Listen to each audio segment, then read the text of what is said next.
ராணிக்காகவும் காலுக்காகவும் பேசிக்கிட்டு இருந்தாங்க. காலு, வர வர இந்த வீட்டு பொறுப்பை என்னால ஏத்துக்கவே முடியல. எப்பா, இந்த விலைவாசி எப்படி ஏறி இருக்கு தெரியுமா? இந்த சிலிண்டர் வேற புக் பண்ணா கூட வர மாட்டேங்குது. வந்தாலும் அநியாய ரேட்டு விக்குது காலு. முடியல. சாப்பாடே எனக்கு பொங்குறதுக்கு மனசு வர மாட்டேங்குது. ஏன்னா ஒரு சாப்பாடு வேகிறதுக்கு எவ்வளோ நேரம் ஆகுது. எத்தனை கேஸ் வாங்க போறோமோ தெரியல. ஆமா ராணி, காசு கொடுத்து வாங்க போனா கூட சிலிண்டர் இல்லைங்கிறாங்க. எப்பவுமே 1000 ரூபாய்க்கு கொடுக்குற சிலிண்டர் இன்னைக்கு 2000 ரூபாயா. என்னத்த சொல்ல, யாரோ எங்கேயோ அடிச்சுக்கிட்டு சாவுறதுக்கு நம்ம இங்க தண்டம் கட்ட வேண்டிய இருக்கு. எப்படிதான் இந்த வாழ்க்கைய இந்த கொஞ்ச காலம் ஓட்ட போறோமோ. ஆமா காலு, அதுக்காகத்தான் நான் ஒரு திட்டம் போட்டிருக்கேன். எப்படி ஓசியில் சாப்பிட்டு வாழ்றதுன்னு சொல்லிட்டு. அந்த தன்வி குருவி பாத்தீங்கன்னா ஜிலேபி கடை போட்டிருக்கு.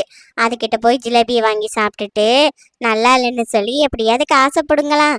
வாங்க காலு, போகலாம். அப்படி சொல்லிட்டு 2 காகங்களுமே அந்த கடையை நோக்கி போச்சு. ஆசிபுரா அங்க லெமன் ஜூஸ் கடை போட்டிருந்துச்சு. காலுக்காகவும் அங்க பக்கத்திலே ஒளிஞ்சுக்கிட்டு ராணி காகத்தை கடைக்கு அனுப்பி வச்சுது. வந்த காகமும் கேட்டுச்சு, ஏ ஆசி, எனக்கு ஒரு லெமன் ஜூஸ் கொடு. ரொம்ப ஸ்பெஷலா இருக்கணும். அதை குடிச்சா என்னோட தாகம் போகணும்.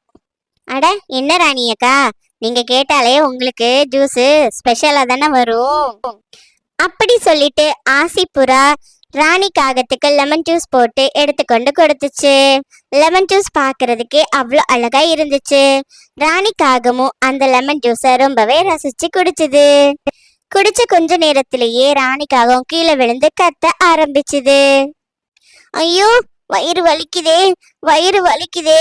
ஆசிபுரா எனக்கு கெட்டு போன ஜூஸை கொடுத்து கொல்ல பாக்குது கடவுளே. ராணி அக்கா, என்னோட ஜூஸ் எப்பவுமே ரொம்பவே தரமானதாகவும் சுத்தமானதாகவும் இருக்கு. உங்களுக்கு வேற எதனாலயாவது வயிறு வலிக்கும். என்னோட ஜூஸ்னால உங்களுக்கு எந்த ஒரு வயிறு வலியுமே வராது. ஏன் இப்படி சொல்றீங்க? இங்க பாரு ஆசி, உன்னாலதான் எனக்கு வயிறு வலிக்குது. நீ மட்டும் எனக்கு இப்ப ஆஸ்பத்திரிக்கு பணம் கொடுக்கலன்னா நான் ஊர் பூரா உன்னோட ஜூஸ்னாலதான் இப்படி ஆச்சுன்னு சொல்லிடுவேன்.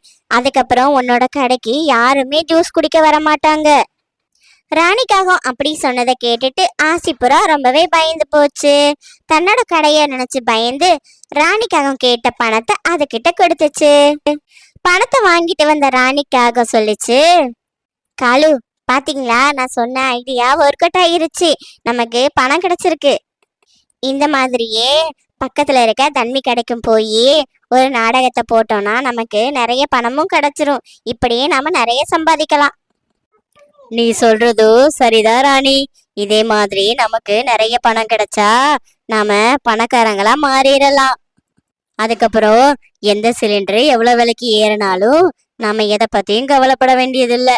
எத்தனை மாசம் ஆனாலும் நாம வண்டி தன்னால ஓடும். அப்படி சொல்லிட்டு ராணிக்காக தன்வி குருவியோட கடைக்கு வந்துச்சு. என்ன தன்வி, பாத்துக்கிட்டு இருக்க? உன்னோட கடையில தான் சூடா ஜிலேபி சூப்பரா இருக்குமாமே. போ, எனக்கு ஒரு ஸ்பெஷல் பிளேட்டு ஜிலேபி எடுத்துட்டு வா. அதை சாப்பிட்டீங்கன்னா என் நாக்கு தேனா தித்திக்கணும். போ. ராணிக்காகவும் அப்படி கேட்டதுமே தன்வி குருவி ஒரு பெரிய பாத்திரத்துல நிறைய ஜிலேபி வச்சு கொண்டு கொடுத்துச்சு. அதையும் ராணிக்காகவும் ரொம்பவே விரும்பி ரசிச்சு சாப்பிட்டுச்சு. ஜிலேபி சாப்பிட்றதுக்கு அவ்வளோ டேஸ்டா இருந்துச்சு. அந்த ராணி காகத்துக்கு அதோட டேஸ்டும் ரொம்ப பிடிச்சிருந்துச்சு. சாப்பிட்டு முடிச்சதுமே ராணிக்காகவும் தன்னோட நாடகத்தை அரங்கேத்துச்சு. ஐயோ அம்மா, வயிறு வலிக்குதே. இந்த தண்ணி குருவி எனக்கு கெட்டு போன ஜிலேபியை கொடுத்து கொல்ல பாக்குறா. என்னை யாராவது காப்பாத்துங்க. ராணி அக்கா, அப்படியெல்லாம் சொல்லாதீங்க. என்னோட கடையில எத்தனை வாட்டி சாப்பிட்ருக்கீங்க. உங்களுக்கு என்னைக்காவது இப்படி ஆயிருக்கா? உங்களுக்கு வேற எதுனால கூட இப்படி வயிறு வலிக்கலாம். என்னோட ஜிலேபி உங்களை எதுவுமே பண்ணாது அக்கா. நீங்க தயவு செஞ்சு என்னோட கடையை குறை சொல்லாதீங்க. நீங்க போய் ஒரு ஆஸ்பத்திரியே பாருங்க.